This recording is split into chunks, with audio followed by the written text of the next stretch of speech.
Hello students, कैसे हैं आप? आई होप आप सब अच्छे से हैं। बीए एजुकेशन फर्स्ट सेमेस्टर की प्रैक्टिकल फाइल बनाने के लिए इससे पहली वीडियो अवश्य देखिए, क्योंकि यदि आप इसी वीडियो से फाइल बनाना स्टार्ट करेंगे तो आपकी फाइल अधूरी रह जाएगी, क्योंकि आपको इस फाइल का फर्स्ट पार्ट इससे पहले वाली वीडियो में मिलेगा।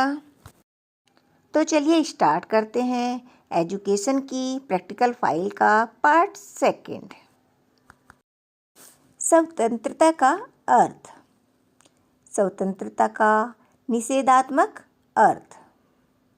स्वतंत्रता शब्द अंग्रेजी भाषा के लिबर्टी शब्द का हिंदी अनुवाद है। लिबर्टी शब्द की उत्पत्ति लैटिन भाषा के लिबर शब्द से हुई है। लिबर का अर्थ बंधनों का ना होना है, अतः स्वतंत्रता का शाब्दिक अर्थ है बंधनों से मुक्ति, अर्थात प्रत्येक व्यक्ति को बिना किसी बंधन के अपनी इच्छा अनुसार सभी कार्यों को करने की सुविधा प्राप्त होना ही स्वतंत्रता है। स्वतंत्रता की परिभाषाएं। मैकेजी के अनुसार स्वतंत्रता सब प्रकार के बंधनों का अभाव नहीं, अपितु तर्क सहित प्रतिबंधों के स्थान पर तर्क संगत प्रतिबंधों की स्थापना है। बार्कर के अनुसार स्वतंत्रता प्रतिबंधों का अभाव नहीं, परंतु वह ऐसे नियंत्रणों का अभाव है जो मनुष्य के विकास में बाधक हो। रूसो के अनुसार उन कानूनों का पालन करना जिन्हें हम अपने लिए निर्धारित करते हैं स्वतंत्रता है। ग्रीन के अनुसार स्वतंत्रता उन कार्यों को करने अथवा उन वस्तुओं के उपयोग करने की शक्ति है जो करने या उपभोग के योग्य है। स्वतंत्रता के प्रकार। स्वतंत्रता के विभिन्न प्रकार का संक्षिप्त विवरण इस प्रकार है। नंबर 1, प्राकृतिक स्वतंत्रता। इस प्रकार की स्वतंत्रता के 3 अर्थ लगाए जाते हैं। पहला अर्थ यह है कि स्वतंत्रता प्राकृतिक होती है।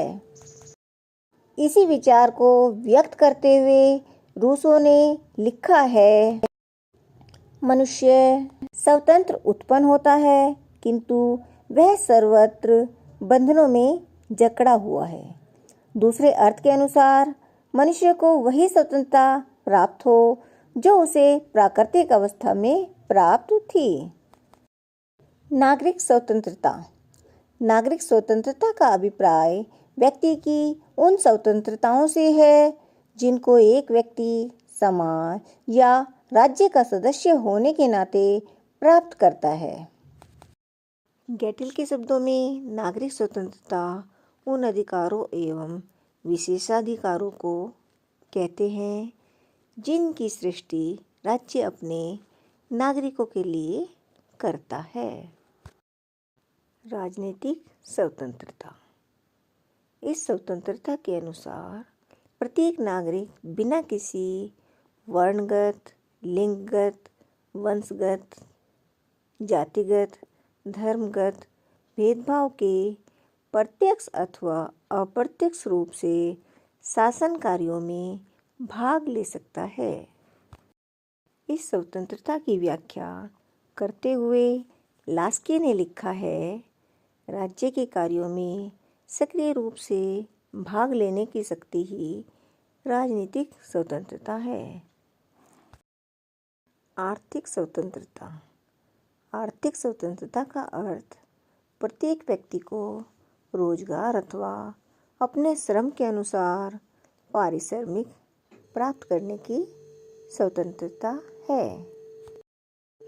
आर्थिक स्वतंत्रता की परिभाषा देते हुए लास्की ने लिखा है, आर्थिक स्वतंत्रता से मेरा अभिप्राय यह है कि प्रत्येक व्यक्ति को अपनी प्रतिदिन की जीविका उपार्जित करने की स्वतंत्रता प्राप्त होनी चाहिए। धार्मिक स्वतंत्रता।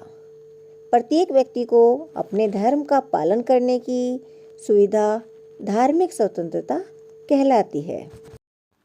इस प्रकार की स्वतंत्रता के लिए यह आवश्यक है कि राज्य किसी धर्म विशेष के साथ पक्षपात न करके धर्मों का समान रूप से सम्मान करे। नैतिक स्वतंत्रता। व्यक्ति को अपनी अंतरात्मा के अनुसार व्यवहार करने की पूरी सुविधा प्राप्त होना ही नैतिक स्वतंत्रता है। कांट, हीगल, ग्रीन आदि विद्वानों ने नैतिक स्वतंत्रता का प्रबल समर्थन किया है। व्यक्तिगत स्वतंत्रता। व्यक्तिगत स्वतंत्रता का अर्थ है कि व्यक्ति के उन कार्यों पर कोई प्रतिबंध नहीं होना चाहिए जिसका संबंध केवल व्यक्तित्व से ही हो। इस प्रकार के कार्यों में भोजन, वस्त्र, धर्म तथा पारिवारिक जीवन को सम्मिलित किया जा सकता है। सामाजिक स्वतंत्रता। सभी व्यक्तियों को समाज में अपना विकास करने की सुविधा प्राप्त होना ही सामाजिक स्वतंत्रता है। समाज में प्रत्येक व्यक्ति सामाजिक क्रियाकलापों आदि में बिना किसी भेदभाव के सम्मिलित होने के लिए स्वतंत्र है। राष्ट्रीय स्वतंत्रता। राष्ट्रीय स्वतंत्रता राजनीतिक स्वतंत्रता तथा आत्मनिर्णय के अधिकार से संबंधित है। इस प्रकार की स्वतंत्रता के अंतर्गत राष्ट्र को भी स्वतंत्र होने का अधिकार प्राप्त होना चाहिए। स्वतंत्रता के संरक्षण। स्वतंत्रता प्राप्त करने से अधिक कठिन कार्य स्वतंत्रता को बनाए रखना है। यह बात व्यक्तिगत स्वतंत्रता और राष्ट्रीय स्वतंत्रता दोनों के संबंध में पूर्णतः सत्य है। जो व्यक्ति अथवा राष्ट्र अपनी स्वतंत्रता का ठीक से उपभोग नहीं कर पाते और उसकी सुरक्षा के लिए आवश्यक प्रयत्न नहीं करते, उनकी स्वतंत्रता को सदैव ही संकट बना रहता है, जिनमें निम्नलिखित प्रमुख हैं। आदर्श कानून। व्यक्ति अपनी विविध स्वतंत्रताओं का उपयोग राज्य में रहकर ही कर सकता है और राज्य कानूनों के माध्यम से ही इस प्रकार की स्वतंत्रताओं की रक्षा करता है। इस प्रकार साधारणतः कानून व्यक्तियों की स्वतंत्रता दोनों के संबंध में पूर्णतया सत्य है। मुख्यतः स्वतंत्रता की रक्षा और कानून के स्वभाव और इसके द्वारा दिए गए दंड की मात्रा पर निर्भर करती है। विशेषाधिकार का अंत। जिस समाज में कुछ व्यक्तियों को धर्म, जाति या संपत्ति के आधार पर कुछ विशेषाधिकार प्राप्त होते हैं, वहाँ पर सभी नागरिकों की स्वतंत्रता की पूर्ण रक्षा नहीं हो पाती। यदि समाज के किसी भाग को विशेषाधिकार दिए गए हों तो उस दशा में जनसाधारण स्वतंत्रता का उपयोग नहीं कर सकता। लोकतंत्रीय शासन। व्यक्तियों को अपनी स्वतंत्रता के हनन का सबसे अधिक भय शासन से होता है, किंतु यदि लोकतंत्रीय शासन हो तो जनता का यह भय कुछ सीमा तक समाप्त हो जाता है। परंतु इस लोकतंत्रात्मक शासन के साथ साथ यह आवश्यक है कि जनता में लोकतंत्रीय भावना हो, अर्थात बहुमत में न्यायप्रियता और अल्पमतों में सहनशीलता का भाव होना चाहिए। मूल अधिकार। मूल अधिकार संविधान द्वारा नागरिकों को प्रदत्त ऐसे अधिकार होते हैं जिनका उपयोग राज्य के विरुद्ध किया जा सकता है।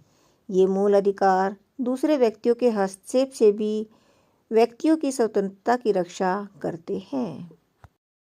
इसी दृष्टि से भारत, अमेरिका, रूस, आयरलैंड, फ्रांस आदि राज्यों के संविधानों में कुछ मूल अधिकारों की व्यवस्था की गई है।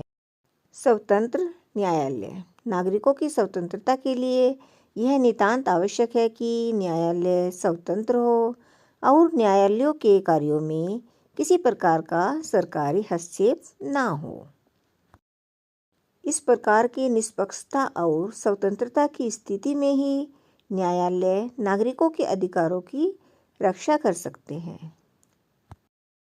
आर्थिक न्याय।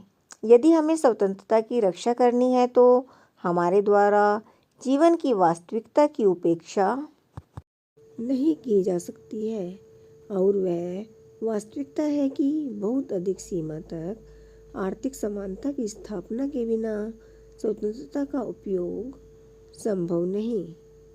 इसके बिना स्वतंत्रता एक ही वर्ग का हित बनकर रह जाती है। स्वतंत्र प्रेस। स्वतंत्रता की रक्षा का प्रश्न बहुत अधिक सीमा तक स्वतंत्र प्रेस के साथ जुड़ा हुआ है। यदि समाचार पत्र पर स्वतंत्रता है तो उसके द्वारा प्रशासन को मर्यादित रखने का कार्य किया जा सकता है। जनता में स्वतंत्रता की रक्षा के लिए आवश्यक वातावरण स्थापित करने का कार्य किया जाता है। स्थानीय स्वशासन। नागरिकों में स्वतंत्रता के प्रति प्रेम उत्पन्न करने और उन्हें स्वतंत्रता के प्रति जागरूक बनाने की दिशा में स्थानीय स्वशासन द्वारा भी अत्यंत महत्वपूर्ण कार्य किया जाता है। स्टूडेंट्स, अभी ये फाइल अधूरी है। फाइल कंप्लीट करने के लिए नेक्स्ट वीडियो अवश्य देखिए। यदि आपको ये वीडियो अच्छी लगी हो तो इसे लाइक एंड शेयर कीजिए और ऐसी ही यूजफुल वीडियो देखने के लिए चैनल को सब्सक्राइब कीजिए। न्यू वीडियो की नोटिफिकेशन के लिए बेल आइकन को प्रेस कीजिए। आज के लिए बस इतना ही। मिलते हैं नेक्स्ट वीडियो में। तब तक के लिए take care. Radhe Radhe. Keep it up and share to others. Thanks for watching.